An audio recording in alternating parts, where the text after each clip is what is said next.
Your Unity stock analysis, Unity software stock prediction. Is it a buy right now? Watch this 1-minute video till the end to find out.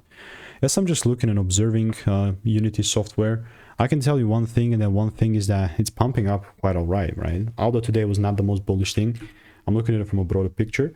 I've done 40,000 videos 5 years into the market, so you know I've seen what's making me money. I mean, Unity specifically, I was hoping and praying for a correction as such, and it's like our prayers have been heard.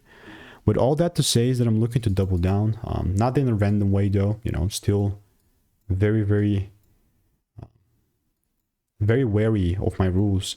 And if they're not met, then obviously I'm not going to be buying. I definitely just need a little bit more data, because currently like my rules are not met, and there is no point for me to try and force this long here.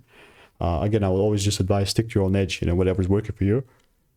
And with that in mind, if you want to learn how I make you 5 to 10K per month, click the first link in the description, get my free emails, and I'll see you in the next one.